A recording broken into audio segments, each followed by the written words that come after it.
Sir ನಾವು ತಂತಿಬೇಲಿ ನಮ್ಮ ದನ ಇದ್ದು ನಾವು ಸರ್ಕಾರಿ ಗೋಮಾಳ ಮಾಡ್ತಿದ್ದೆ 150 ಎಕರೆ ಜಾಗ ಇದೆ. ಎಲ್ಲರೂ ಮಾಡ್ತಿದ್ರು, ಊರಿನವರೆಲ್ಲ ಮಾಡ್ತಿದ್ರು, ನಾನು ಮಾಡ್ತಿದ್ದವರೆಗೆ ಎಲ್ಲರೂ ಕಾಂಪೌಂಡ್ ಹಾಕೊಂಡ್ರೆ ಆಮೇಲೆ ನಾನು ಕಾಂಪೌಂಡ್ ಹಾಕೊಂಡ್ಮೇಲೆ ದನ ಸದ್ಯಕ್ಕೆ ಯಾಕಪ್ಪ ಅವ್ರದ್ದು ಹೊದೊಳಗೆ ಹೋಗೋದು ದನಗಳು ನಮ್ಮವು ಹೋಗೋದು ಬೇಡ, ನಮ್ಮ ಹೊಲದೊಳಗೆ ಮೇಸ್ಕೊಳ್ಳೋಣ ನಾವು ಅಂತ ಹೇಳ್ಬಿಟ್ಟು ನಾನು ತಂತಿ ಬೇಲಿ ಹಾಕೊಂಡ್ಮೇಲೆ ನಾನು ಹಾಕತಕ್ಕ ಸುಮ್ಮನಿದ್ದು ಊರಿನವರು ತಂತಿ ಬೇಲಿನ ಅರ್ಜಿ ಕೊಟ್ಟು ತಿರುವು ಮಾಡಿಸೋರು.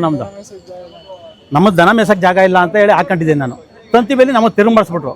ನಾವು ಅವಾಗ ಬಂದು ಅರ್ಜಿ ಕೊಟ್ಟು ನಾವು ನಮ್ದು ಹೆಂಗೆ ತಿರುವು ಮಾಡಿಸಿದ್ರು ನಿಮ್ಮದು ಅದೇ ಥರ ಅವ್ರದ್ದು ಅದೇ ಥರ ತಿರುವು ಮಾಡಿಸಿ ಅಂತ ಏನು ಕ್ರಮ ತಗೋತಾ ಇಲ್ಲ ಇವರು. ಅದಕ್ಕೆ ಇವಾಗ ಒಂದು ಅರ್ಜಿ ಕೊಡೋಣ ಅಂತ ಬಂದು ಸಾಹೇಬರು MLA ಸಾಹೇಬರು ಬಾಯ್ಗೆ ಬಂದಂಗೆ ಮಾತಾಡ್ತಾರೆ. ಹೋಗ್ರಿ ಕೋರ್ಟ್ಗೆ ಹೋಗ್ರಿ, ನೀವು ಕೇಸ್ ಹಾಕೊಳ್ಳಿ, ಸರ್ಕಾರಿ ಜಾಗಕ್ಕೆ ಯಾರನ್ನ ಕೇಸ್ ಹಾಕೋಣಕ್ಕದ ಸರ್? ಅಲ್ಲ ಆಗ್ತದೆ ಹೇಳಿ ನೀವೇನೆ.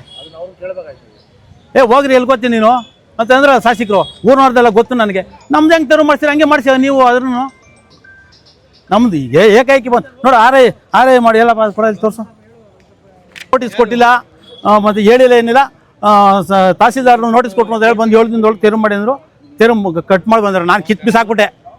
ಅವರು ನೋಟಿಸ್ ಕೊಟ್ಟ ಮೇಲೆ 7 ದಿನದಾಗ ತೆರವು ಮಾಡಬೇಕು ಅಂದಮೇಲೆ ಕಿತ್ತು ಬಿಸಾಕ್ತೀನಿ ನಾನು. ಮತ್ತು ಇದ್ದವ್ರನ್ನೆಲ್ಲ ಹಂಗೆ ತೆರವು ಮಾಡಿಸಿ, ಇದ್ದವ್ರನ್ನೆಲ್ಲ ಹಂಗೆ ತೆರವು ಮಾಡಿಸಿ. ಅದೇ ಕೇಳ್ದಾರೆ ನಾವು. ನಮ್ಗೊಂದೇಯ ಅವ್ರಿಗೊಂದೇಯನ ಜಗಳ. ಹೋಗ ನೀನು ಕೋರ್ಟ್ಗೆ ಹೋಗ, ಎಲ್ಲಿ ಗೊತ್ತಿ ಹೋಗ, ನಾವು ಲೋಕಾಯುಕ್ತ ಓದ್ತೀವಿ ಅಂತ ಹೇಳ್ದು. ಹೋಗ ಕೋರ್ಟಿಗೆ ನೀನು ಅಂದರು. ಆಯ್ತು ಬಿಡಿ ಸರ್ ಓದ್ತೀವಿ ಅಂತ ಬಂದಿದ್ದೀವಿ. ಈ MLA ಸಾಹೇಬ್ರೇನೆ ಸರ್. ಅಲ್ಲೇ ನಾವು ನಮ್ಮ ತೆರವು ಮಾಡಿಸಿ 1 ವರ್ಷ ಆಗಿದೆ. ಅವ್ರು ತೆರವು ಮಾಡಿಸಿ ನಾವು ಅರ್ಜಿ ಕೊಟ್ಟು ಒಂದು 9 ತಿಂಗಳು 10 ತಿಂಗಳು ಆಗಿದೆ. ನಮ್ದು ಏನು ಕ್ರಮ ತಗೊಂಡಿಲ್ಲ ಅವರು. ನಮ್ಗೆ ಗೊತ್ತಾಗ ದನ ಮೇಸಕ್ಕೆ ಜಾಗ ಇಲ್ಲ. ದನ ಮೇಸಕ್ಕೆ ಗೋಮಾಳ ಬಿಡಿಸ್ಬೇಕಷ್ಟೇ. ಗೊರವನಹಳ್ಳಿ, ಇಲ್ಲಿ ಸೋಂದನಹಳ್ಳಿ ಹತ್ರ ಗೊರವನಹಳ್ಳಿ. ಅಶ್ವತ್ಥಯ್ಯ.